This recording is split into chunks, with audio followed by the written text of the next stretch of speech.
விவசாயிகள் சங்கத்தைச் சேர்ந்த ஆறுபாதி கல்யாணம் நம்முடைய தொலைபேசி இணைப்பில் இணைந்திருக்கிறார். அவரிடம் சில கேள்விகளை முன்வைக்கலாம். ஐயா வணக்கம். வணக்கங்க. தற்போது கர்நாடகா அனைத்து கட்சி கூட்டத்தில் தமிழகத்துக்கு நீர் திறக்க முடியாது அப்படின்னு சொல்லி ஒருமனதா ஒரு முடிவை எடுத்திருக்கிறாங்க.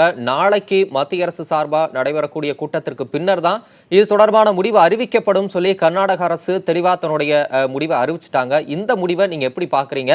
தமிழக விவசாயிகளுக்கு எந்த அளவுக்கு பாதகமா இந்த முடிவு அமையும்? ஐயா, இது இன்னைக்கு மட்டும் செய்யல. அவங்க தொடர்ச்சியாவே அவங்க காவிரி பிரச்சனை ஏற்பட்டதுலேருந்தே தொடர்ச்சியா இதை தான் செஞ்சுட்டு இருக்காங்க. எதையும் மதிக்கிறதில்ல, எதையும் செய்யறதில்ல. முதல்ல எஸ்.எம். கிருஷ்ணா இருக்கும் போது முதலமைச்சராக இருக்கும் போது கூட அதுதான் செஞ்சாரு.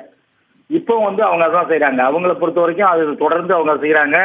அவங்க எந்த சட்டத்தையும் கட்டுப்படுறதில்லை. ஒரு தாதா மாதிரி அவங்க செயல்படுறாங்க. நாங்க அதனாலதான் சொல்றோம், டிக்ளேர் கர்நாடகா தாதா ஸ்டேட். அவங்க தனி நாடு போல் செயல்படுறாங்க.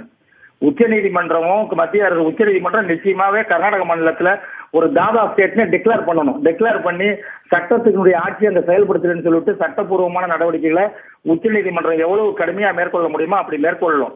ஏன்னா இது ஒரு பாடமா இருந்தால்தான் மற்ற மாநிலங்கள்ல இந்த மாதிரி நதிநீர் பிரச்சனைகள் ஏற்படும் போது ஒரு தெளிவான முடிவு ஏற்படும். மத்திய அரசு மௌனமா இருக்கிறது நல்லது அல்ல. இப்ப நாங்க என்ன சொல்றோம்னா, இவங்க அணைகளுக்கு நேற்று வரைக்கும் 161 டிஎம்சி ஜூன் 1ஆம் தேதியிலிருந்து ஜனவரி 31 வரைக்கும் ஒரு இரிகேஷன் சீசன் சொல்றாங்க, பயிர் சாகுபடி பருவம்.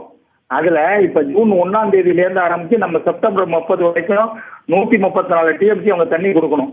ஜூன் 10, ஜூலை 34, ஆகஸ்ட் 50, செப்டம்பர் 40, ஆக 134 டிஎம்சி கொடுக்கணும். சரி, அவங்கள்ட்ட தண்ணி எங்க அணைகளுக்கு வரல. அவங்க அணைகளுக்கு சாதாரணமா ஒரு ஆவரேஜா இந்த சீசன்ல ஒரு 225 டிஎம்சி வந்திருக்கணும் அவங்க 4 அணைகளுக்கும். சரி, வரல, எங்களுக்கு பற்றாக்குறைங்கிறாங்க. பற்றாக்குறைன்னா 161 டிஎம்சி அவங்க 4 அணைகளுக்கும் வந்திருக்குது நேற்று வரைக்கும். 161 டிஎம்சியில 135 டிஎம்சி அவங்க அணையில இருந்து எடுத்திருக்காங்க. 135 எடுத்திருக்கிறாங்க. ஆனா நமக்கு கொடுத்தது 40 தான். பாக்கி 95 டிஎம்சி அவங்க யூஸ் பண்ணியிருக்காங்க. இப்ப 95 டிஎம்சி யூஸ் பண்ணிட்டு இப்ப அவங்க அணைகள்ல அவங்க போன சட்டமன்றத்துல பேரவையில தீர்மானம் போடும் போது, எங்க 23ஆம் தேதி தீர்மானம் போடும் போது எங்க அணைகள்ல 27.3 டிஎம்சி தான், 27.6 டிஎம்சி தான் இருக்கு.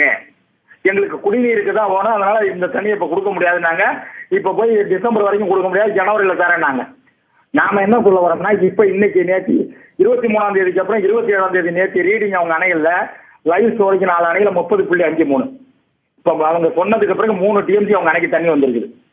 இப்ப 23ஆம் தேதிக்கும் 27ஆம் தேதிக்கு இடையில 4 நாள்ல அவங்களுக்கு சராசரியா 3/4 டிஎம்சி வீதம் ஒரு நாளைக்கு 3/4 டிஎம்சி வீதம் 4 நாளைக்கு 3 டிஎம்சி வந்திருக்கு.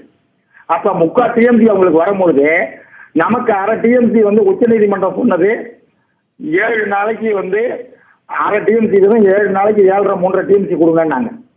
இப்ப நமக்கு அவங்களுக்கு ஒரு நாளைக்கு 3/4 டிஎம்சி நீர் வரது 4 அணைகளுக்கு இருக்கு. இப்ப நமக்கு அவங்க கொடுக்கணும்னா இப்ப நேற்று அதையும் குறைச்சிட்டு 3 நாளைக்கு. திரு ஆறுபாதி கல்யாணம், உங்களுடைய ஆதங்கத்தை எங்களால் புரிஞ்சுக்க முடியுது. கர்நாடக அரசு மீது உச்சநீதிமன்றம் மத்திய அரசும் கடும் நடவடிக்கை எடுக்க வேண்டும் அப்படின்ற கோரிக்கையும் நீங்க முன் வச்சிருக்கிறீங்க.